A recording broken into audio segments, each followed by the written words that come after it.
Okay, let's talk word choice and tone with a little bit of an example here. So in the previous assignment, you thought about the fact that there are literally millions of words you could choose from. And when someone sits down to write something, or stands up for all I know, they choose their words specifically. And a lot of times they choose their words specifically to help create and influence a tone in the story. And that tone can have a meaning that lasts throughout the entire story, or lasts throughout the entire text. The tone influences how we as readers understand the text. So, starting with this basic and simple assumption, words create a specific feeling in a text. This feeling can influence the meaning of a text. And writers choose these words on purpose. It doesn't matter who you are.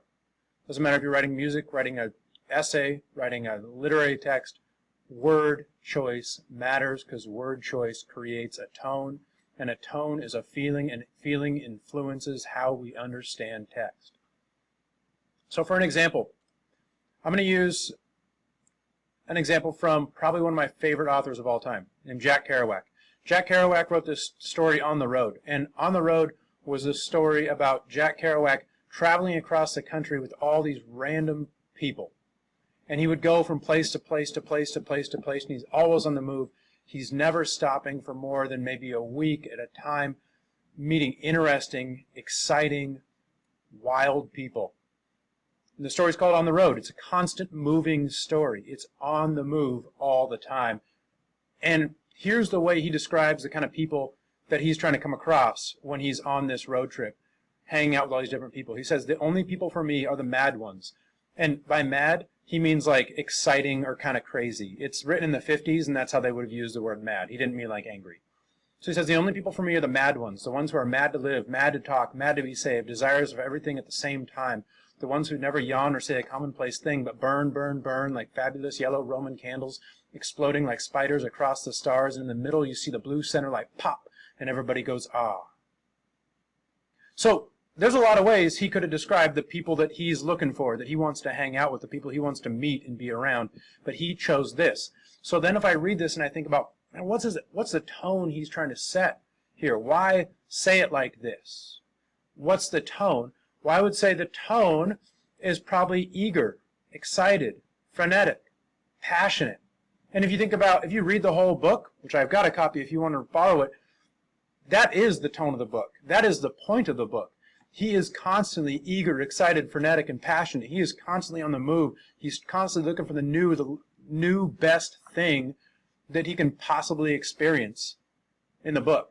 And so he chose these words purposely to give us, as readers, a feeling, that same feeling that he had.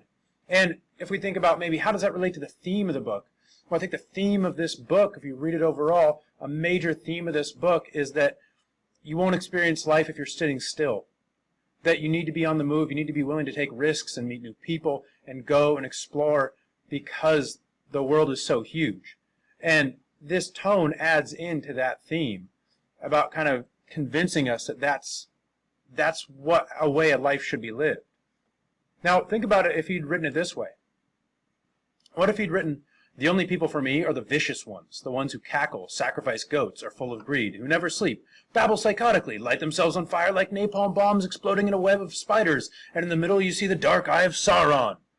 That's structurally pretty similar to what he wrote here. It's not a million miles away. I even tried to mimic it word for word and just change a few words. When I change those words, we think, whoa, what's the tone now? I mean, if he had chose those words, instead of saying mad, he said vicious. Instead of saying talk incessantly, he said cackle. Instead of saying desirous to be saved, he said sacrifice goats. Instead of he said want everything at the, what does he say? What's the line? Ones who want everything at the same time. Instead of he said are full of greed. I mean, that means kind of the same thing, but the word choice is different. And by choosing those different words, I think the tone becomes dark and twisted and psychotic and weird. And that's not Jack Kerouac. That's the guy from the movie Psycho. It's an old movie. Well, what if he'd written this? What if he'd written, the only people for me are the forlorn ones, the ones who sigh, mumble constantly, wish someone would save them, who want something good to happen, never say anything normal but simmer like a bubbling stew. I think the tone there would be more depressed. or sad or despondent. And that would influence, if we read that, we'd be like, well, who wants to do that? That sounds terrible. So that's how word choice can affect tone.